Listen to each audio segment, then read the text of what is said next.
recording. Do you see a symbol with the recording? Ah, great. For you, Mr. Bota, I have also placed the link to the Relax Moodle course to my private OneDrive directory, where I have placed the lecture video and the chat room. Okay. So you are not visible. We just see the chats. That's Okay. all. By the way, I have to open the chat window. No, you can just open up your mic. So I'm not taking a look to the chat window. If you want to say something, just say. Okay, let's continue. I'm ready. Hopefully you too. I'm not so much ready. My coffee is almost all. Oh, okay. So we make some minutes some break for picking up coffee. Your fault, Mr. Bota. Here I have the equation again for the intrinsic charge carriers. The intrinsic one does mean for each electron we free up, we get a hole which is also displaced by in fact displacing the electrons, and the hole is moving in the vice versa direction. Therefore, we start to count the holes and we start to count the free moving electrons. Therefore, we have the concentration of the electrons, we have the concentration of holes, and for the intrinsic semiconductor, these are equal, so roughly equal. And this equation tells us that the intrinsic carrier concentration is a function of the overall places which are available. So you can exceed these number of freely movable particles in theory. And this is a factor which takes into account how much energy you need to break up the bond. And the temperature is the counterpart to this energy. So the temperature together with the Boltzmann constant provides again the energy. So this relationship to the power of the E, it gives us the factor which gives us then the freely movable particles. Okay. Here we have all the names of the variables we have used up to now. So I will just try to use these as they are written there. Sorry, that formula, the only thing that changes is the temperature, nothing else. Exactly. All the others are constants. Exactly. Okay. So the band gap energy is given by silicon. The Boltzmann constant is the constant. And these are material parameters which you can't manipulate. Exactly. Okay. So you're all the time I give this lecture, it helps me to emphasize important stuff. From your question, Mr. Botan, I will change my slides for the next semesters to this type of equations. Okay. So for me, it's for sure. You asked the normal question. Okay, so thank you for the question. Here, what I have done what I always do if I see an equation. I plot it. And this has been done here, and this has been demonstrated as a teaser to this spreadsheet at this location. So if you want the results for silicon, you have this equation here. So this is what we have. I've inserted here as Ni is equal to. Then in this equation, we have the constants. Just for repeating the facts, the constants are blue. We should not change them. Or if you have a different material, you just place in here these data and play around with the result. of your material, but it's not intended to be changed. The band gap for silicon is also constant. And here I have just this playground, changing the band gap by changing the material. And the result is plotted here so that you can see what is going on. It's plotted 1 over the temperature. Why? Because the temperature is in the, nano is denominator, right? Yeah, so the temperature is in the denominator. And the result is then given here. Okay, what can we say in particular for 3 examples? Going up here is the band gap is reduced. So gallium arsenide has the largest band gap compared to these 3, and germanium has the lowest band gap.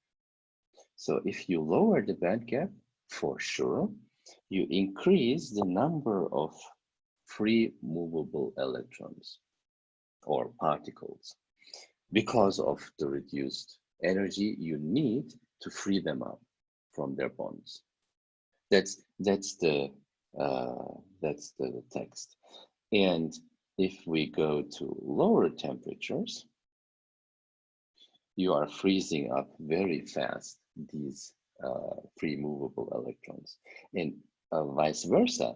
If you increase the temperature, you go to a direction where the semiconductor behaves like doped, or the direction of metal. So semiconductors don't work depending on their band gap for temperatures above certain level, or they are disturbed.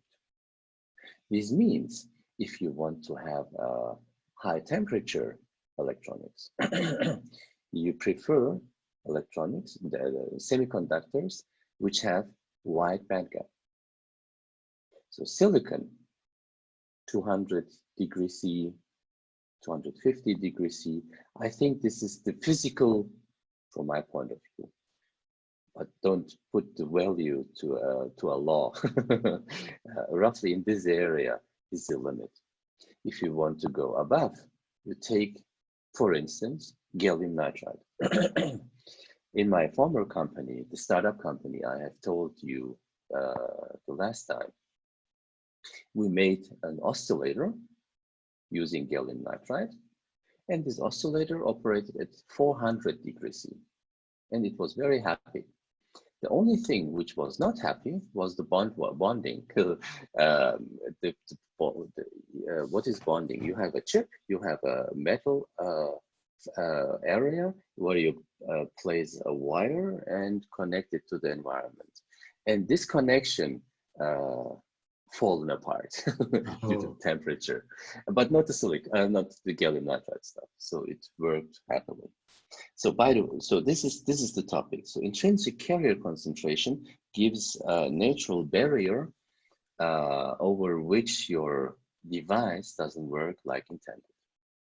Okay.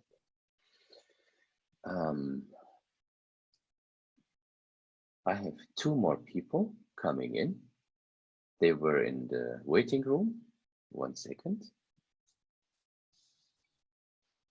So, hello, Mr.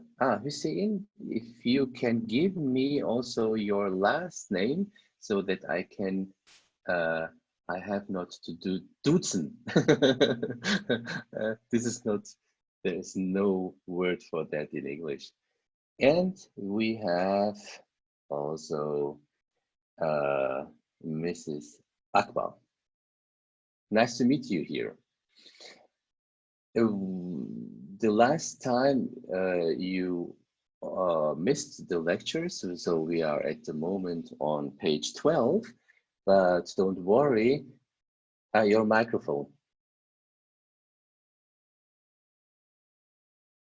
Sorry, we had another lesson at the same time, so okay.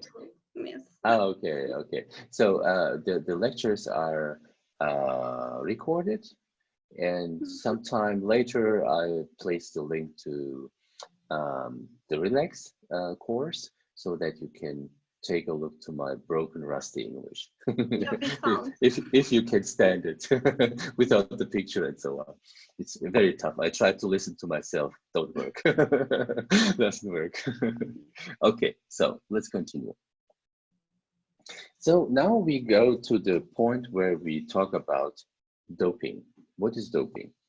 I told you that silicon itself, without disturbing materials inside, has at room temperature roughly 1.5. I just write it down. And I for 300 Kelvin is roughly a 1.5 times 10 to the power of 10 per cubic centimeter. So this said is a very low figure. So the conductivity is very low. So if you want to increase the conductivity of the material, you need more of these free stuff. And this happens by putting different atoms into the crystal. How you do that? Let's uh, let's take a look to the so-called N-type semiconductor. If you make an N-type semiconductor, you make a semiconductor where you have more electrons than you would have for the intrinsic case. If you have a P-type semiconductor, then you have more holes than you predict by the intrinsic carrier concentration. Okay, so how you get these mobile carriers? Let's take to the electron point. You go to the periodic table, pick up from the group 5, for instance, phosphorus. Why? Phosphorus has 1, 2, 3, 4, 5 valence electrons. And 4 of them are occupied by the neighboring silicon atoms in the diamond crystal structure. And the 5th electron is there, and the energy level to free it from its location is very low. That means room temperature is fully enough to break this bond and make this electron movable in the crystal. The same is valid if we go to the left-hand side. Boron. If we take boron from the group 3, it has only, this system is very good. It has only, one moment, wrong pencil. 1, 2, 3 own valence electrons. What does then the boron do if he wants to make a noble gas configuration with 4 bonds? It borrows the electron from the neighbor. And this borrowing process generates here a hole, a missing place for an electron. But the boron takes over the electron and says, it's mine, I don't give it away. It's fixed, it's there, it's localized. But the hole, it's not localized, it can move. But before we talk about the movement, we talk about how do we generate this stuff. And so the generation of holes is made by boron because it's in the group 3 atom, and the group 5 atom is phosphorus placed into the silicon. So by magic, now these atoms are in the crystal. In reality, it's hard to do that because imagine you have a diamond crystal structure. Diamond crystal structure is very regular, it's very stiff, It's chemically very stable. Not as stable like diamond, so made by carbon, but it's very stable. You melt it up. I don't know. What is the melting temperature? Let's take a look at here. What is the melting temperature of silicon? 1410 degrees C. So for values above 1410 degrees C, we melt up silicon. This means we have to go into this direction to make the crystal structure movable. So it's melting. Melting does this mean the crystal structure breaks up and the atoms can move around in this liquid. But you should not reach this level. Then you'd have no crystals anymore. Okay, so we have to heat up in order to make the crystal weaker. Second topic, what happens if you have here a lot of particles and here you have less particles? These particles diffuse. We will talk about diffusion later. And this happens here also. If you place on top of the silicon, on the surface, some particles, boron particles, boron atoms, they diffuse into the crystal if you increase the temperature. This process itself makes the doping. The second topic is you take the boron and shoot it into the crystal. That's called implantation.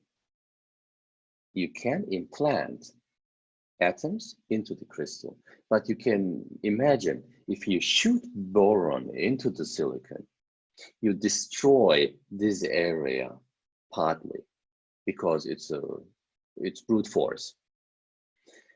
To heal this disturbed area, you again heat up the crystal. So the bonds which have been broken physically by the shooting process, they can regenerate all the bonds it has had before, and then the boron is electrically activated.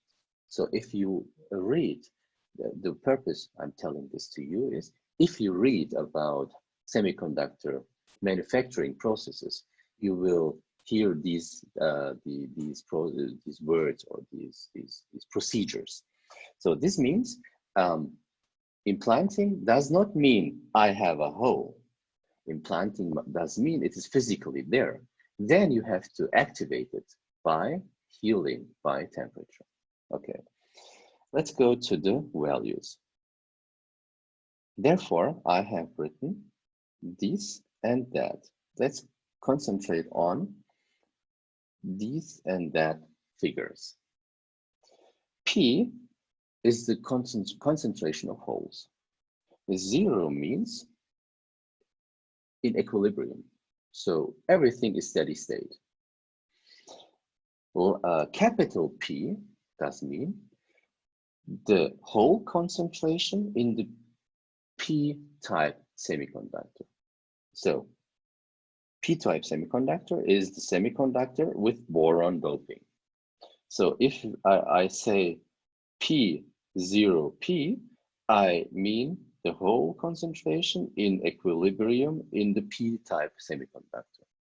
Because in the P-type semiconductor, you have also electrons. Don't forget it. You have the intrinsic one, you know? So the electron concentration in equilibrium in the P-type semiconductor is N0P. So just learn also these variables. If you see, you should hear what it means.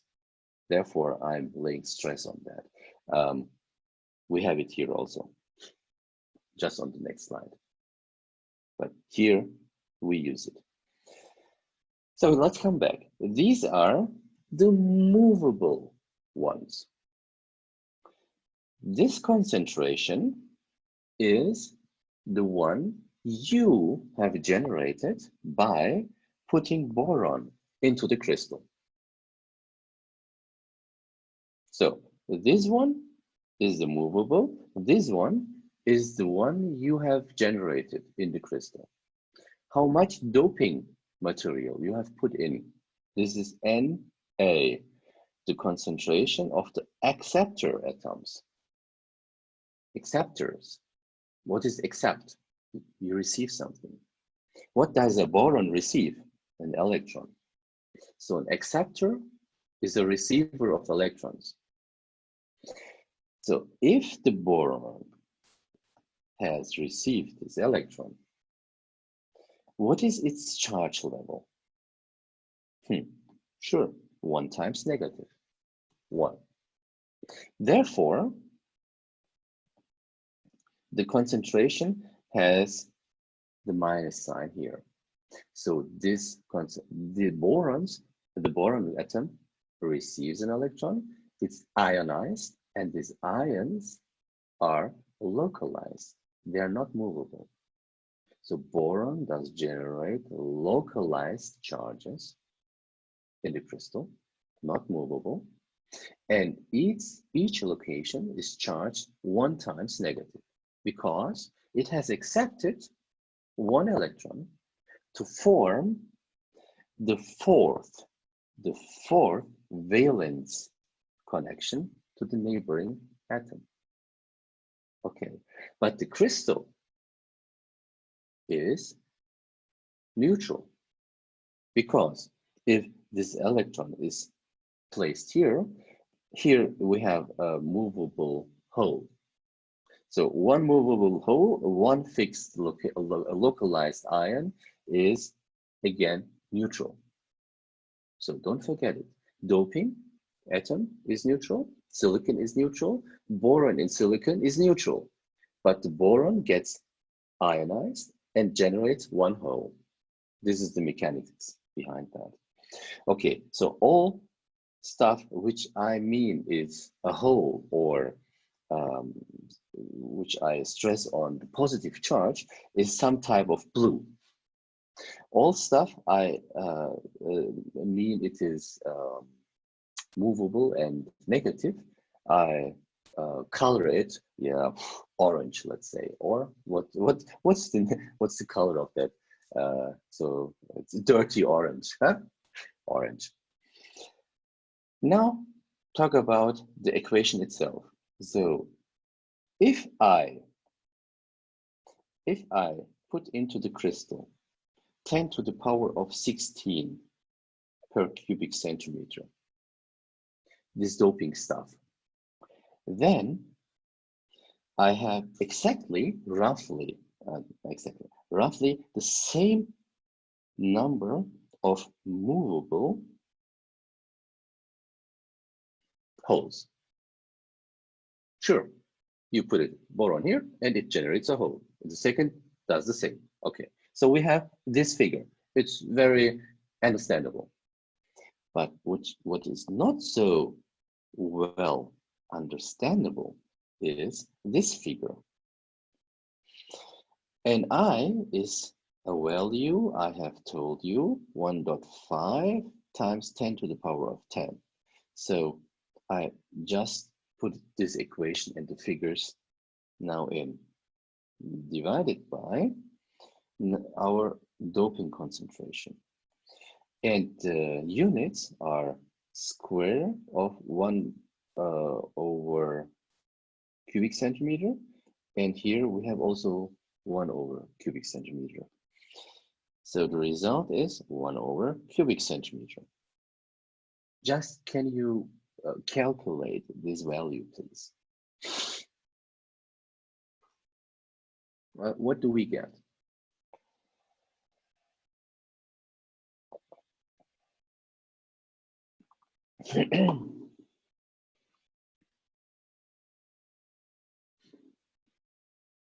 Mr. Butter, my coffee is almost empty. So the break is coming nearer and nearer. Very good news. Yeah. I got 14,400. I think that's not wrong. Ah, that's not right. Oh, no, I think. I put in 1.2, sorry. It's And don't forget 22,500. again. 22,500. Okay, that sounds good. Yeah, same. Thank you for helping. So let's take a look on. Do you hear me? Yep. Okay. By the way, my computer, so it's here. My computer is blasting around due to the streaming of the pictures, streaming to the internet, and so on. Do you hear this fan? No, I don't. Mission completed.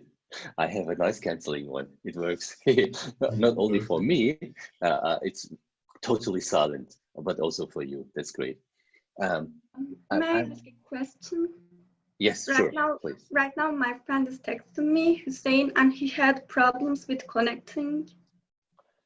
Okay. Oh, he's in the waiting room. Yeah. Okay. And he said he can't hear you. He can't hear me? Yeah, and he couldn't solve it. Okay, so perhaps he has not activated the correct speaker. No, I can hear you. See you. Yeah. Hello. Sorry, I have again forgotten you in your meeting room. I have to get used to this stuff. My apologize. Mr. Bota has also waited. At least 6 minutes there. Sorry. No problem. So, yeah, back. The coffee break has disturbed my my thoughts. So the doping concentration has given us the mobile hole concentration. Okay, and this equation has given us the mobile electron concentration. 1, 2, 3, 4, 5, 6, 7, 8, 9, 10, 11, 12, 13, 14, 15, 16. So this is the figure. And this is the other figure. Compare these figures. And you see the electron part of movable charges is negligible compared to this large number. That means you give these guys the name they deserve, or verdienen, deserve, or I will take a look myself. Let's start my language. I start the page I use very often.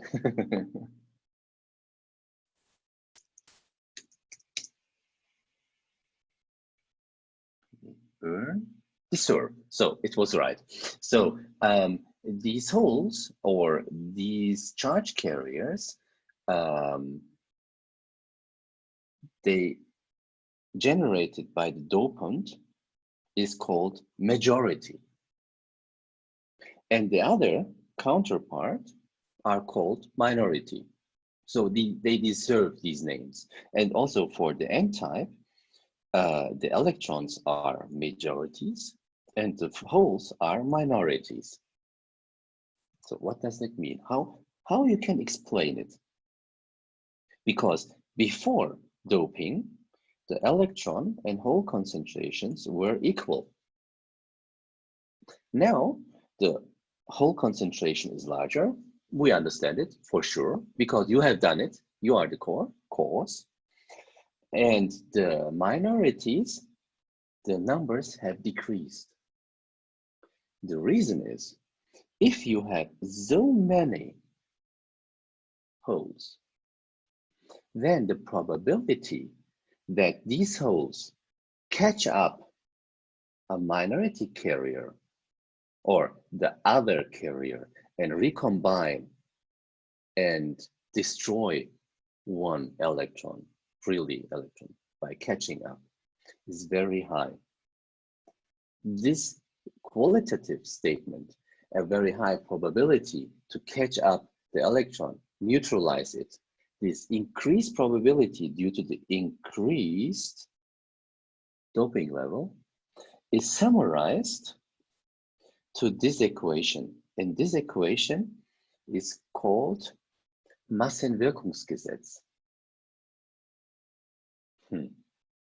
I have forgotten the name in English. Really, I'm looking for it. I have a dedicated slide for it, for the Massenwirkungsgesetz. Where is it?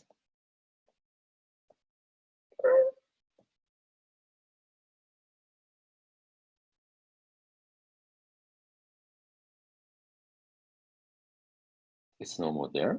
Can't be. Okay, go back. Do you have the Massenwirkungsgesetz somewhere? Vielleicht Mass Impact Law oder sowas? Yeah, Mass Impact Law. On which slide do you have found it? Ich hab's I did search for that in the Google. Okay, I got it. Okay. Google is faster than my own slides on my own computer. That worries me. Okay, so the mass impact law, what does it mean? If you increase, so I'm just writing it down here. N0 times P0 is Ni squared. This is the mass impact law. In the case the word is true. The German word is Massenwirkungsgesetz.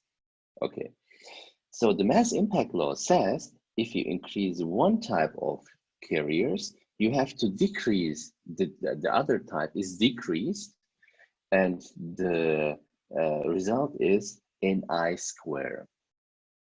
And Ni is the intrinsic carrier concentration, and the intrinsic carrier concentration is a function of the temperature and the material. That's it. Material and temperature defines the intrinsic carrier concentration. From this point, you can derive, if you define one type, the other can be calculated. That's it. And the condition of neutrality is given here. So if we have mobile electrons, each mobile electron and fixed boron, ionized boron, is equal to mobile holes, and also here. So the neutrality is given all the time if you use both dopants. Also, what does it mean? Now I have boron in the crystal. Now you have to change that. You cannot go in and say, come on, go out. No, you cannot. It's in, it's activated, it's in the crystal. You can put the same amount of phosphor into the crystal. What does it happen? What does happen?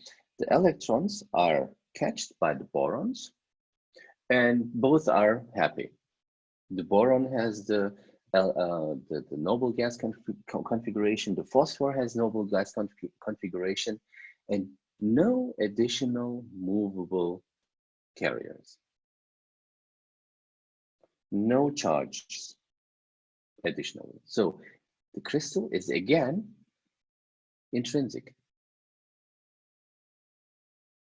Do you understand this very plausible point of view? The concentration of boron and phosphor, if it is the same, so the charges are localized here at this position, and this one is localized by nature if the electron is donated, and the phosphor is 1 times charged positive, boron 1 times charged negative, and all stuff is neutral and intrinsic. Now you can increase further on the concentration of phosphor, and you can then have this delta in excess to the boron concentration. This delta on top gives you the electron concentration you can move. So you can change the doping level in the crystal, and this you need to do it. We will understand it later. Okay, so naming: boron is an acceptor and phosphor is a donator. If I donate something, I give something away, and phosphor is donating its 5th valence electron. That's it. And I say, now let's do, how long do I talk now? 50 minutes. Oh, okay, so let's make a short stop. But before, I have to learn how to not stop the recording completely, but just pause recording. Okay, now we are recording again. Band model. In the band model, we have to start with more simplistic models. So, boron model. Take a closer look to Wikipedia, for sure. Does the link work in this case? Can you just click it? Just try it.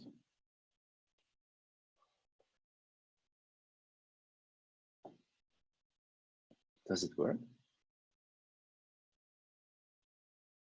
No? Again, not. Okay.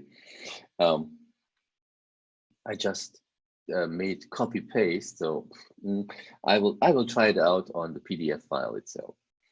What does the boron model say? Usually wrong, because it has a nucleus, a particle which is moving around. Moving charges does radiate and lose energy, so it's wrong. But let's take it again, because it helps for a simplistic way of explaining some stuff in the atoms. If you have a nucleus and if you have an electron, then it is neutral. So this is an hydrogen, for instance, if it is 1 times positively charged, the nucleus. Now the electron can be excited to a higher energy level by absorbing a photon. What is a photon? A photon is light. So light is the sum of the particles called photons. And if the energy level of the photon is high, it's more blue. If the energy level of the photon is lower, then it's more red. And if it is very high, then it is radioactive and so on. Okay, so it's all photon. So if you absorb 1 photon with a discrete energy level, let's call it delta E, then you can excite an electron to a higher energy level. Okay, so this is the simplistic way of thinking about that stuff. More concrete, if you have energy levels, the basic level is the valence. So outermost electrons, the outermost electrons of an atom called valence electrons. And if it is this case, and if it absorbs 1 portion of energy, then it is excited to a higher energy level. This distance is given by the atom itself. So it is predefined by the material. You cannot absorb a little bit energy. You can just absorb 1 delta E, defined by the material.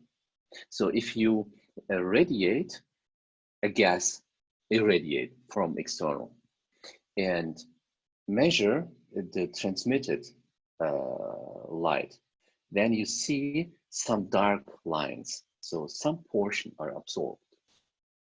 So from this absorption line characteristics, you can characterize, for instance, the atmosphere on planets which you don't see themselves. You just see some light, and from the absorption level, you can characterize the atmosphere on this planet, which itself is not visible, just reflected light, for instance. So it is always a characteristic topic of the atom itself. Okay. Now we have not one atom. We have two atoms. If they are isolated, then everything is like for a single atom. But if the valence electrons, if their localizations intersect, then we go towards the so-called splitting of the energy levels. What does that mean? The Pauli principle says that in one system, one energy level cannot be occupied by more, cannot be occupied by more than one electron. Now, if you have two, because you have two valence electrons, then the energy levels do split. Small portion. The value is not of interest here, but they split. You have two energy levels side by side. And the same is valid for the excited energy level. So the valence energy level is split, and the excited energy level 2, let's say, is also split. Now, we have not two atoms, we have millions of atoms, and all atoms whose valence electrons and whose systems are linked to generate an additional splitting. And the same occurs for the excited energy level. So don't forget, we are coming from here. And this one is coming from here. This means in a crystal, due to Pauli principle, the valence energy level split, and we don't talk about a level anymore. We talked about valence band because of the bunch of levels. Okay, and the same is the excited energy level. And this energy level is called, it has now a new name. It's a conduction band. This is the origin of these names, this splitting. Now, the valence name is for sure because of the valence shell electrons. But why it is named here a conduction band? It's very easy. Assume absolute zero temperature. So no electron is excited, no one. So all of these bands are fully occupied. Imagine a classroom. In this classroom, you have chairs. On all of these chairs, there's sitting one student. Everything is occupied. How you can move one student? They are not allowed to walk around between the chairs. So the states, so the allowed states are here.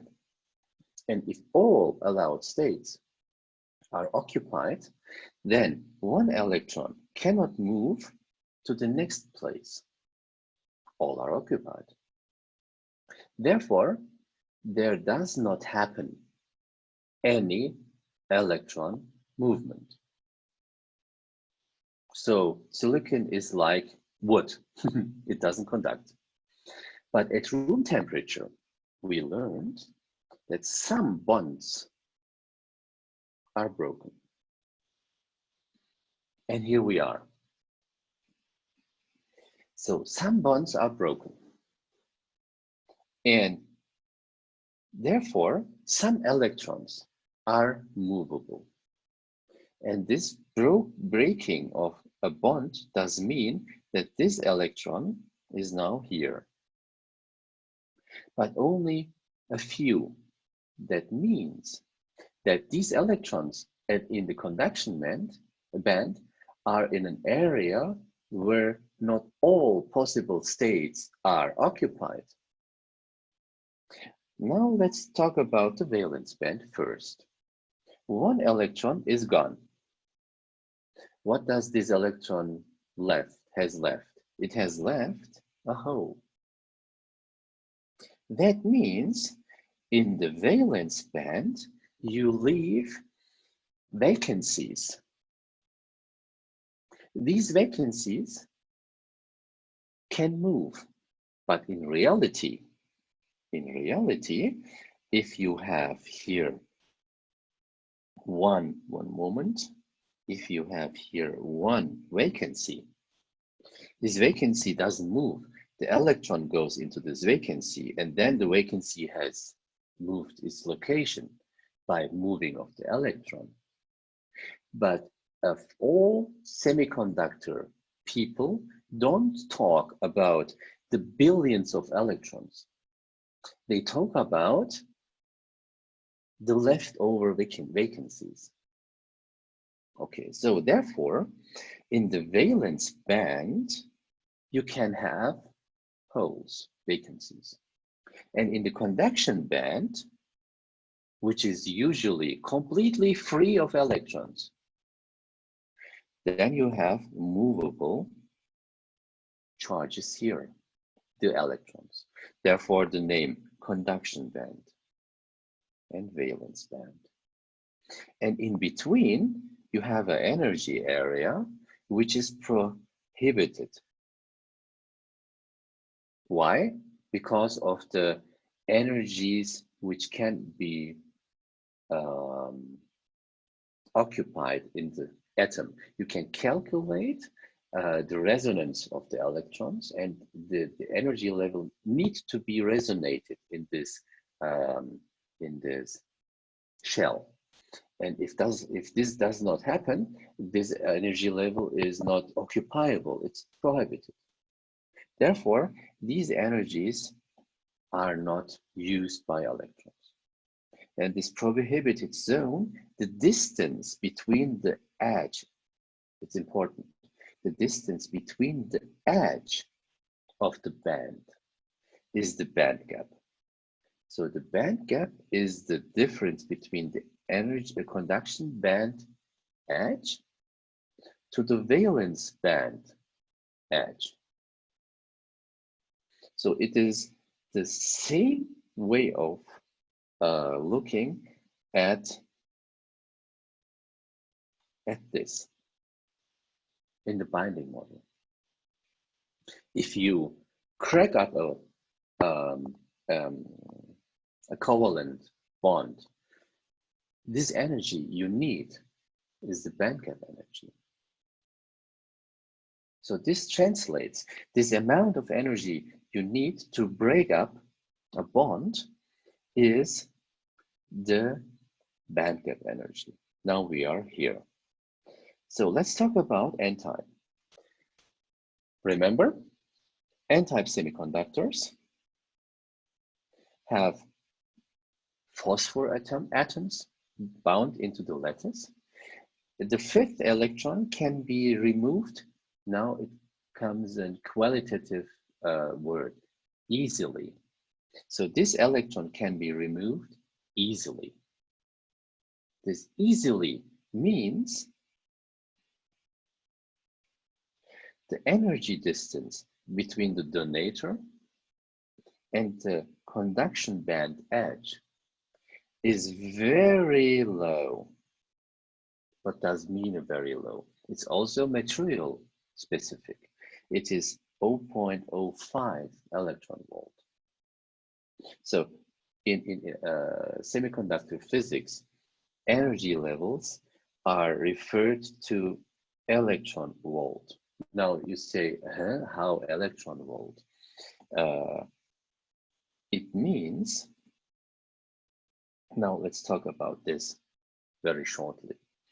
electron is the elementary charge. So the energy in joule is 0.05 times, what is the charge of one elementary charge? It's 1.6 times 10 to the power of minus 21?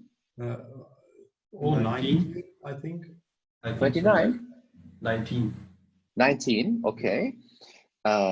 Ampere second, so that's the charge.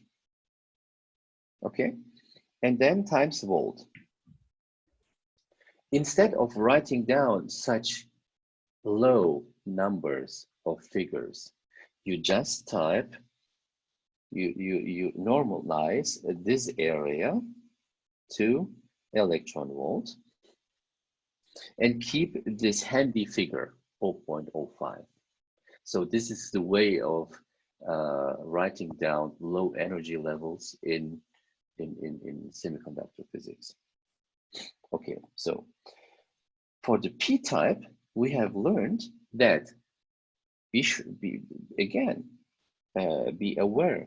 What does a boron do? A boron catches up an electron from the neighbor easily.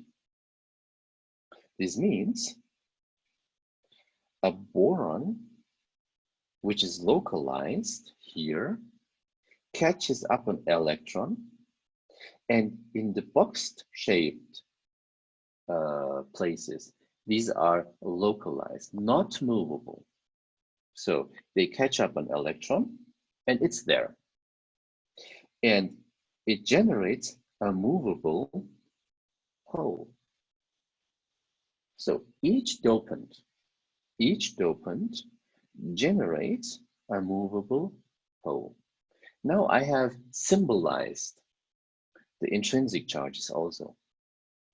Don't forget, also a doped semiconductor has minority carriers. Don't forget them. So we have the intrinsic one.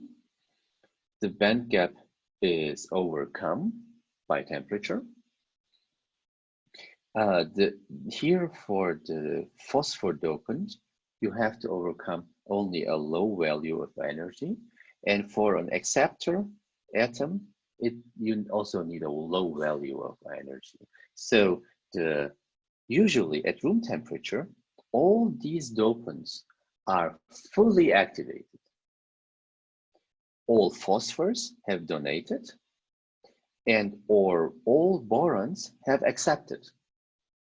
So each and every piece of impurity has generated a mobile charge, full stop. This is also explained by this genius guy in the internet. By the way, it has been, so these videos have been promoted by one different student. He told me, take a look at these stuff. It is interesting. Perhaps it helps also you. Yes, it has helped me. I have put them, I've distributed these links into my slides. So take also your time and go watch movies at YouTube about this topic. Also the nomenclature, we have conduction band edge, valence band edge, the energy level of the donator, dopants, also called impurities, the energy level of the acceptor.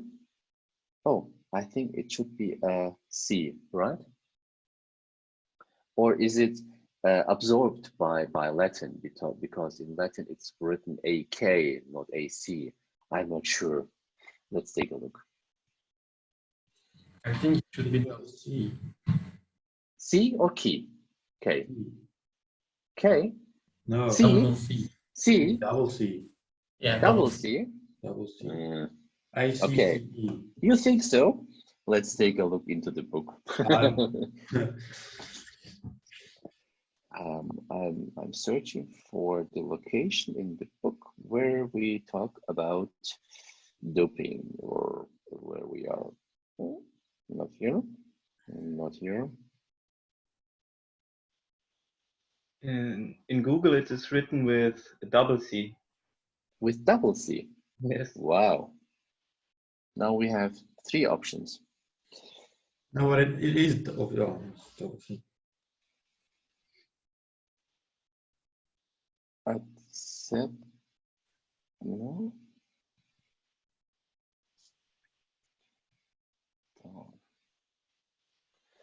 You're right. So it is indeed, in the book I have seen, indeed it is double C. Check, check. K is gone. And Z is also gone.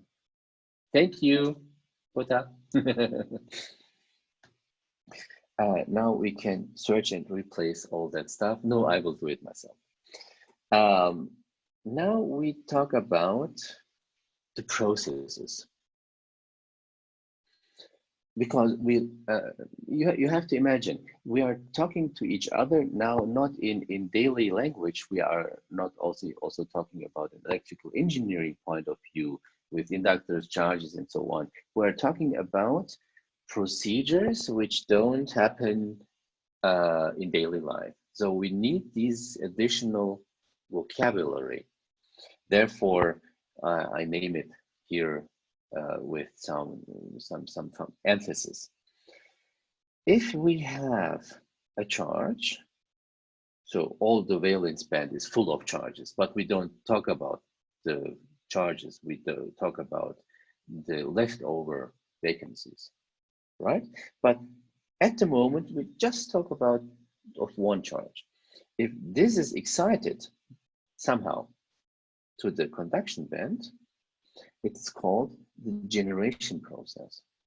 The process is called the generation process. So G, the process means how many events like this does happen per second. And if this process is done, you have a state. So we have an activated state. So we have generated a hole and 1 electron for the undoped case.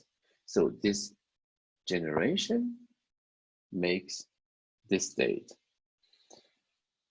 In the n-type, your phosphor atom has 1 left over, the 5th electron.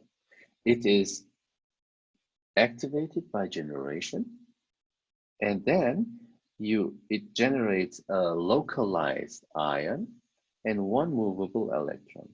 And in the type of acceptor, this atom, which is neutral, accepts an electron, then it is a localized negative charge, it's the boron, and generates a movable electron. So the difference between the different C's between the undoped and the doped case is, for the undoped, we have a large energy difference between the origin and the destination. And in the doped case, you have a low energy distance between the origin and the destination. The second difference is both charges are movable by the undoped semiconductor. By the doped one is just the electron. So you control by doping only one type of charge, because you want to do it as an engineer to make devices. Because if you take silicon and make it hot, then you have from both types the same number, but more. In doping, only electron. And all the time you have a generation and recombination. So if you recombine these charges, then it's again charge free. And in reality, you have generation recombination, and these two processes are in equilibrium. And thermodynamic equilibrium, dynamic equilibrium, the index 0, means that we have, in the meantime, a certain number of charge carriers. Certain number, Ni. And here also a certain number, the N0 in N-type, and here P is 0 in the P-type, a certain number. Okay, so everything is dynamic, but in the equilibrium, you have a certain figure we are talking about. Okay. Generation, ionization of impurities, generation of electron-hole pairs. Recombination, neutralization of impurities, or recombination of electron-hole pairs. So these are for the doped semiconductor, and these are for the intrinsic semiconductor. If I place just the sign, plus or minus, I mean they are free charge carriers. If I put a box around them, then they are bound to the lattice. They are stationary. And this happens only once in my slides, only here. I emphasize the electron in the valence band. We never again do this. So the valence band is empty of holes. The conduction band is empty of electrons. And if you have some conductivity, then you have one electron in the conduction band, or you have a hole in the valence band. So these are the words we are on the way to use on the next slides. Okay? Thank you. Now, let's talk shortly about a topic which would occupy a complete lecture of a complete semester. So if you are not very comfortable with the information level I'm giving to you, it is by design. It's not due to lack of understanding of your side. Okay, so let's talk about the energy momentum diagram.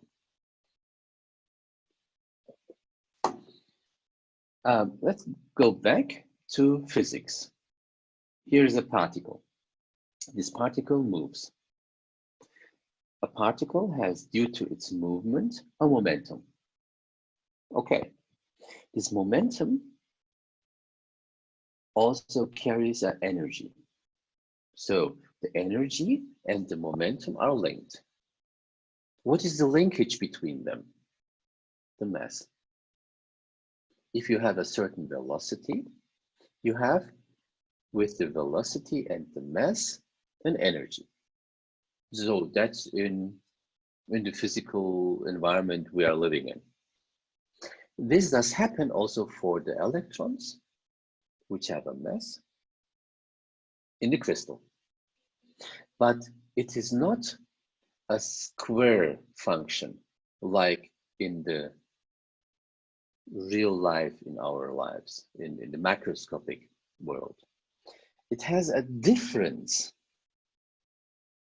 So the momentum energy linkage has a certain area where it's square root connected, but it has also an area where it's not more, it has not the same behavior like we expect from the macroscopic world. The electrons have such behavior and the holes have also such behavior. Now let's talk about the bending of these curves. So the bending is here 0. The bending here is the maximum.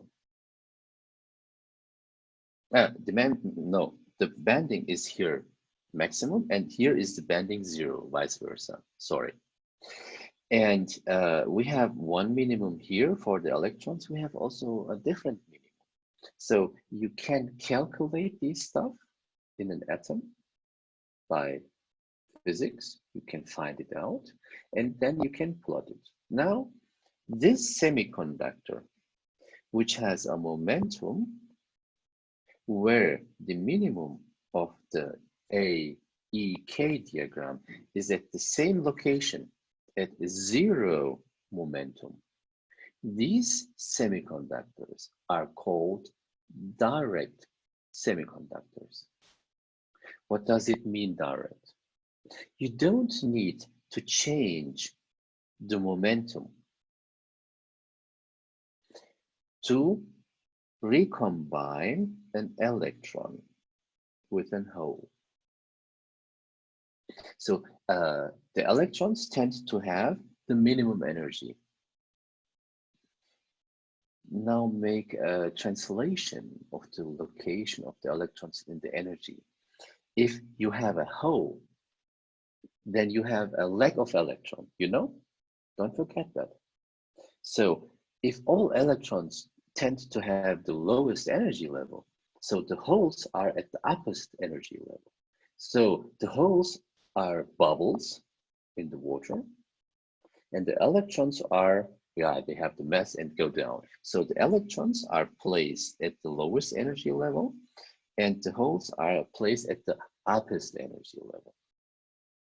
And if these minima are at the same location and at 0 momentum, then it's a direct semiconductor. I name you a direct semiconductor. Gallium arsenide.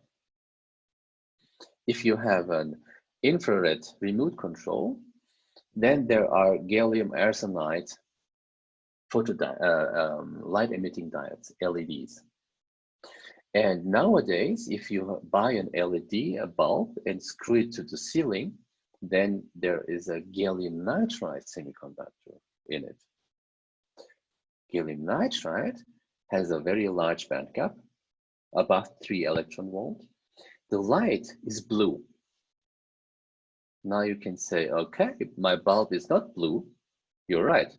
But if you analyze the spectra of your LED bulb, you see a peak at blue and a wide area of many different lines in the spectrum.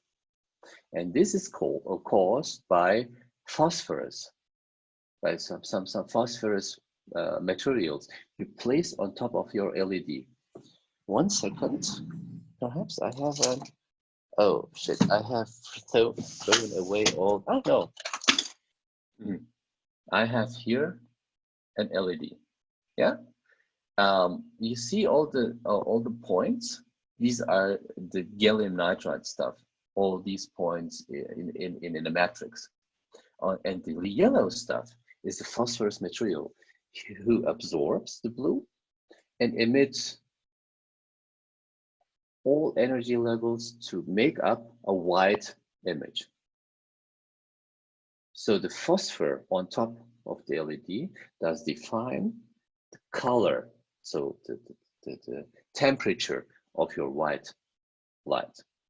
But if you remove this phosphor, you have a blue, deep blue LED. Okay, so that's all about direct semiconductors. Here we have silicon.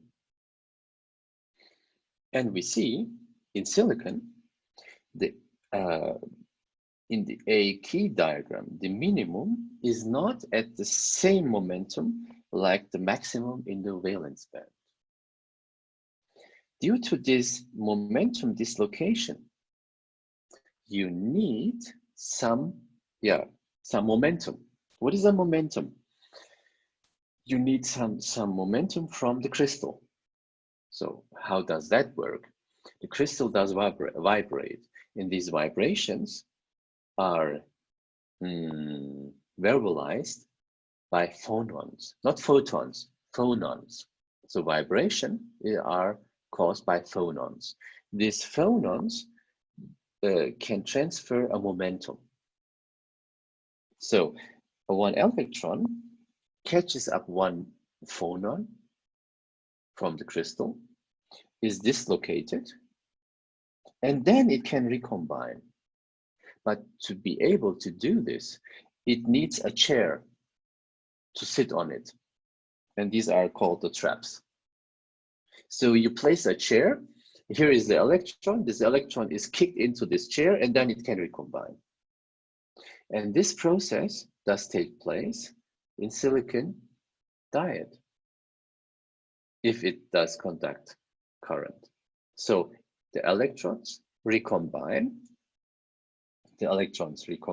with an hole in the valence band, and this recombination is the current. So an LED does recombine and it makes light. And silicon diode does the same thing and it makes vibrations, no photon. An indirect semiconductor doesn't emit photons for this energy, delta energy, for its band gap. It emits the energy as heat. So the silicon diodes just go warm. The gallium nitride diodes also go warm because of its inefficiency, but the most part is emitted, if it is done right, as light. Therefore, the LEDs does convert the electrical energy very good into light, into optical energy. Okay, now this is the basics I required to tell you. Now we take the result of it and use it further in our lectures. I told you in macroscopic world, we have a square combination between the energy and the momentum. And if you see here, we have also a linkage between energy and momentum here, the parabolic shape, but not all over the curve. Now we go back and say, what is the linkage between energy and momentum? It's the mass. If the mass is constant, then we would have this type of shape. And obviously, in the silicon, the mass is not constant. One moment, I'm looking for, yeah, somebody is taking care of the door. It has ring the bell. No, I'm waiting for some Amazon stuff. Okay, come back. So if the mass is constant, you see something like this. If it is not constant, then your bending is not constant. So the bending of the energy in the K room is the second derivative. The first derivative is the slope, and the change of slope. One second.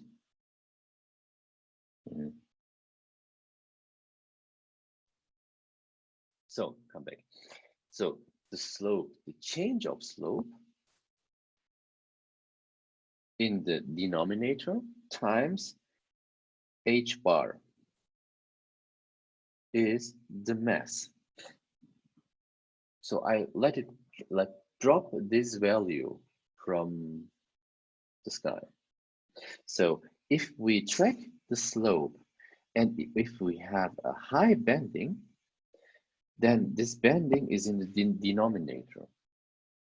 So large value in the denominator results in a low mass. And vice versa. The hole has a low bending here. So the hole has a large mass due to the low bending. in the AK diagram. That means now the following. If I have an electron in the crystal, and if I measure its mass, then it appears to have a lower mass than the hole. Now we can also understand it phenomenologically, because if a hole has to move, an electron has to take its place, then the vacancy has moved. This is more complicated than the electron is moving. So this occupation of the chairs doesn't happen as probable as the moving of the electron itself. So this context, you can take a look into these videos, 10, 11, 12, but you don't have to do it. It's not required to have it for the exam. Okay. We take with us the following statement.